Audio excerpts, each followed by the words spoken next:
Greetings, everyone. This is Jed Schlackman. I'm a holistic counselor and spiritual energy healer.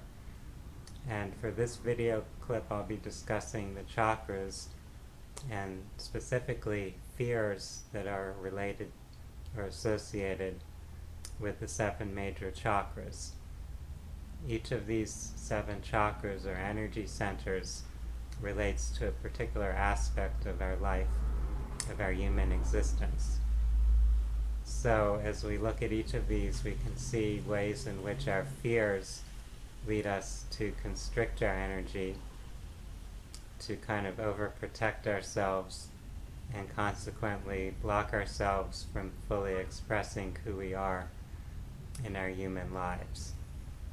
So I'm going to go through the 7 chakras and significant fears that may be affecting how those chakras are functioning. Looking at the first chakra, which is the root chakra, this chakra is located at the base of the spine. It's the chakra that pertains to our connection to the earth and to our physical existence. And here we have fears that have to do with survival. So this would include fears of physical harm, fear of illness or disease, fear of being homeless or having no shelter. If you think about how those fears affect people, you could see how being worried about those things could drain or take up a lot of your energy. So for physical survival, a lot of our energy is focused on our physical needs, on getting food, on getting a place to live or stay. So that could consume a lot of your energy if those needs haven't been met. Next, we come to the sacral chakra. This is the second energy center, which is located around the area of our body where our reproductive glands are. This chakra has a lot to do with sexual fears. So this could be fears of being sexually assaulted or violated, or fears of punishment or judgment regarding your own sexual behaviors and experiences. This chakra could also relate to fears of rejection or abandonment by one's family or social group. This chakra could also relate to fear of poverty, of not having abundance or being able to manifest or create the things you desire in your life. Next, we're at the third chakra, the solar plexus energy center. And this is the area that has a lot to do with our personal power. So here someone could have fears of being judged or being ridiculed by others, fears of being overpowered by others, by a fear and a sense of not being able to exert your power or control.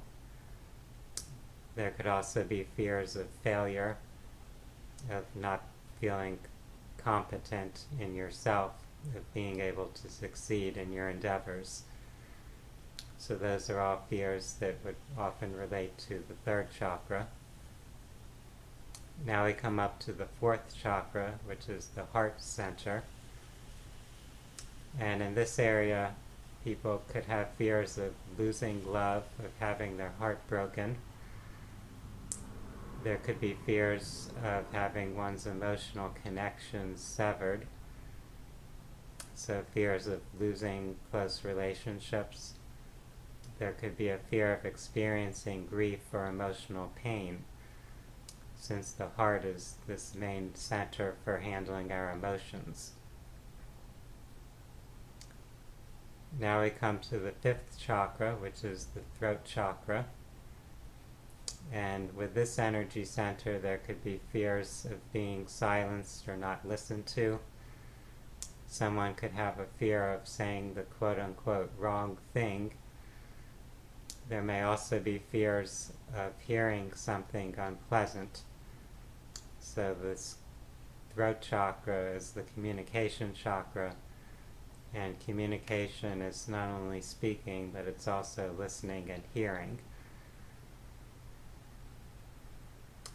Now we're coming to the sixth chakra, the third eye chakra. And in this area there could be a fear of seeing something unpleasant or disturbing, fear of the unseen and unknown.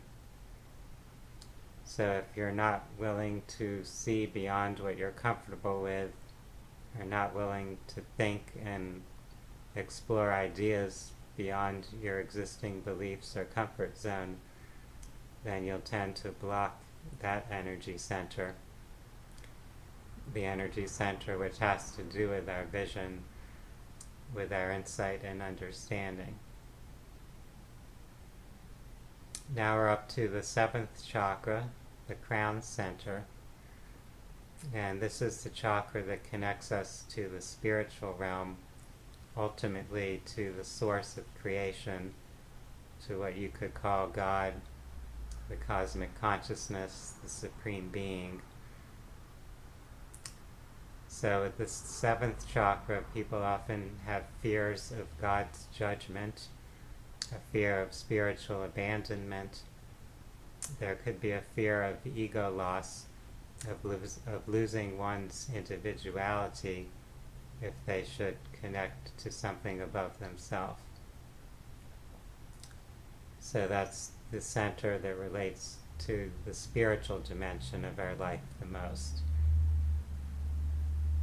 Considering all those different fears that we've just gone through, you can see how if you try to protect yourself or compensate for those fears, you would tend to restrict or limit the way you express yourself, the way you perhaps connect with other people or connect to the spiritual dimension. So if we want to have a clear and healthy energy system, it's very valuable to reflect, to develop self-awareness, to see where our fears are, to recognize in what ways we're protecting ourselves or compensating for these particular fears. Any of those fears from some part of our consciousness, usually on a subconscious level, are there to protect ourselves. So if we're living our life in some fear-based way, there's usually some justification for that within our consciousness. We think we're doing so for our own well-being, even though from our soul's perspective it may be limiting our energy or our expression of our life force. So if we can identify those fears and the way that we've adapted to them or compensated, we'll find areas in our life that we can work on shifting or transforming, opening ourselves up more to life. It could be just having a greater understanding of life from the spiritual perspective, where we're not as overly consumed by physical survival concerns, where we're not as oversensitive to what other people may think or say about us, where we're not afraid to explore beyond our existing perspective or beliefs. We're open to looking into different dimensions of consciousness, different dimensions or layers of our existence. I hope that this brief overview has given you some ideas and insights into your own life, into ways you can work on your own healing and transformation. I appreciate each of you for taking your time to view my video. And for those that are interested in holistic health, in spirituality and personal development, you're welcome to view some more of my videos, as well as to visit my website, which is phinsights.com. That's spelled PHINSIGHTS. SIGHTS.com. For now, I'd like to wish each of you a wonderful day. Namaste.